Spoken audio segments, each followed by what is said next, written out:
It's Tuesday, that means it's time for another tutorial. This time we create a pastel unicorn castle cake. I've got a 7-inch cake all ganached, covered and stuck to a drum.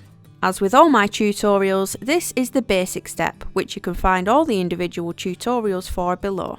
Just take a drum, a cake card or a piece of paper that's the same size as your cake to use as a guide. Now search your kitchen for cylinders of various sizes. I've got an old Tylo powder container and my ketchup/ganache drip bottles. You just want to make sure they will all fit together on top of your cake with a little wiggle room and space for the unicorn. If you're using white sugar paste, add some Tylo powder to it to help stiffen it up and dry faster. You can also use modelling paste. Now roll it out and cut the bottom straight on one of the sides. Dust your cylinders well with icing sugar so they don't stick. Roll the paste around the bottle and when you get to the overlap, give it a little press. It will leave a little impression to show where to trim it off. Then trim it to a manageable height and wrap it back around the bottle using water to hold the seams. Trim it to your desired tower height and make sure your bottle is still nice and loose. Make another tower at a different height and put them to one side. For the larger tower, because it's much shorter, I'm using solid paste. I'm just rolling a dumpy cylinder using my smoothers.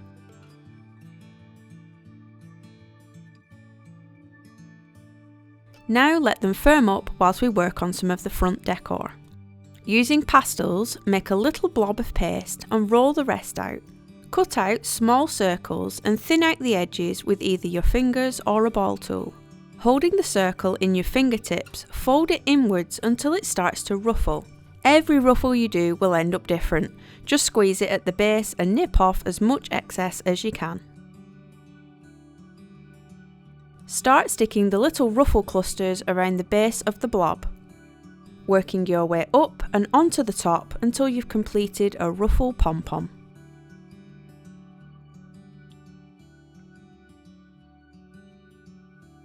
Other details you can have are flowers. This cutter comes as a set with a veiner. I have a few of these as they come in handy, so I'll leave them linked below if you're interested. I'm just making a few in a pale blue and putting them aside to dry.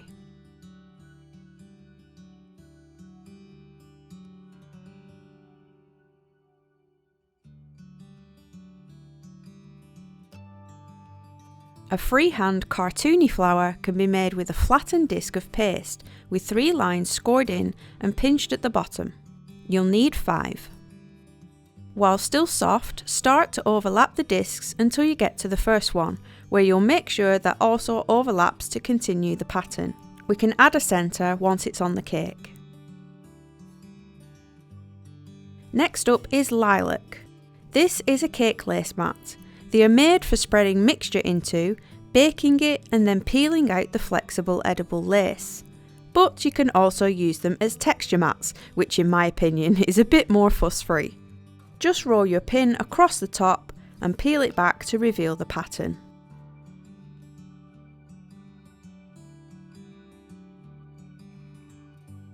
Then with a scalpel, cut out any shape you like.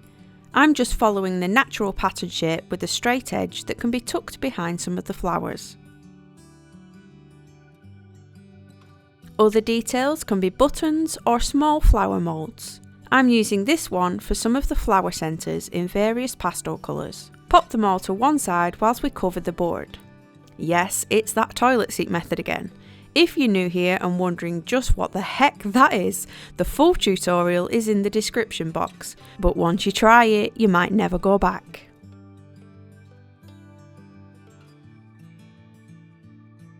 Now choose your centre decoration and pop it in the middle. This is going to guide the rest. Now start placing on your decorations going up to the top edge on the right and down to the board on the left. This flower is done the same as the pink one, they're just pointed pieces instead of round.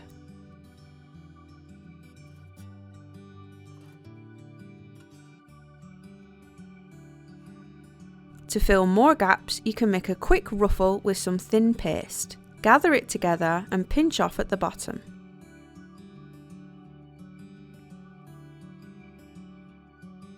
Keep going with details until you have a sweeping design across the front, and then add some little dots here and there.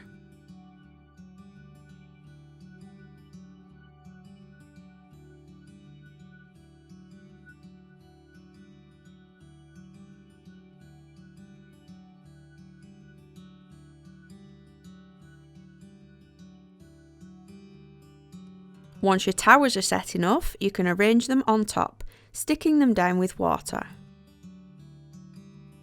For extra safety, especially for travelling, insert 2 kebab sticks across from each other inside the towers to hold them in place, and it also helps to support the rooftops.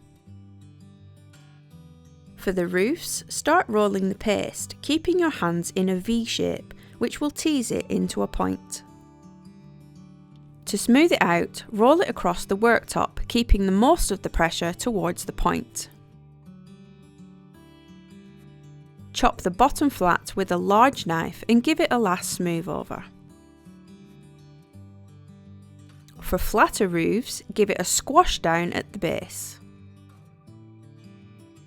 Carefully place them on, sticking them with water. You can also fill these towers with sweets or surprises if you wish.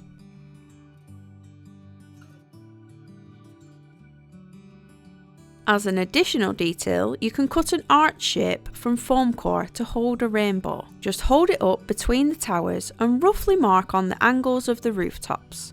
Cut along these lines with a scalpel and then just keep trimming it off bit by bit until you get your desired placement.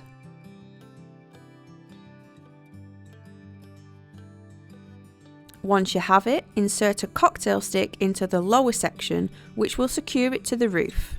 The top part of the rainbow will gently embed itself into the other roof, which will keep it steady. Dampen this with piping gel and start sticking on thin sausages of pastel colours to build up your rainbow.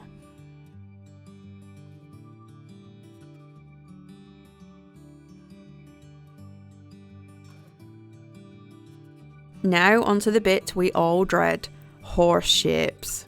I'm just taking some white modelling paste and pinching in almost halfway to create 2 lumps.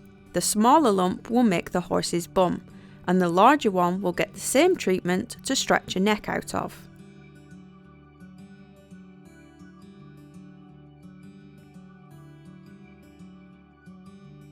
Chop the neck down bit by bit as you make it longer to the desired thickness.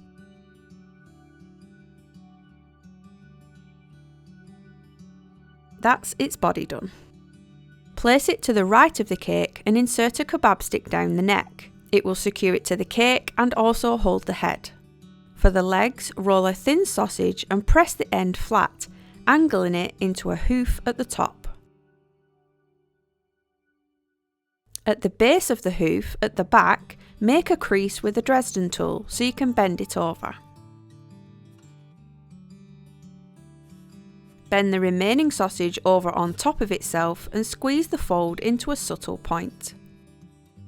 Bend the sausage again and check the size against the body. Cut off the excess from the top and squash it down flat to make its hip muscle, if that's what it even is. Stick it to the body with water. The front leg is done the same, but the hoof left straight and the bend going forward.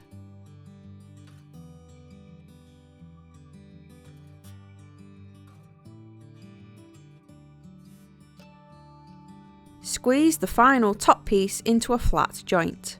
This goes on the front side of the body. Make another leg, but this time don't bend it on itself. Leave it outstretched in front of the unicorn. Luckily we don't have to make the fourth leg, we'll just say he's sitting on it. The head is also modelling paste, starting as a ball and then being rolled down the centre to create a snout. Using your thumb and finger, squeeze up the sides of the snout and into the face for where the eyes will go.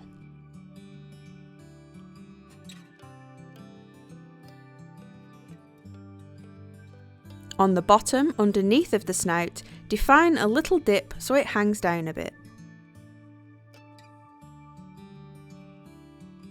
With the Dresden tool, mark the smile across the front, round the sides, and finish with a little dimple mark so it looks like he's smiling.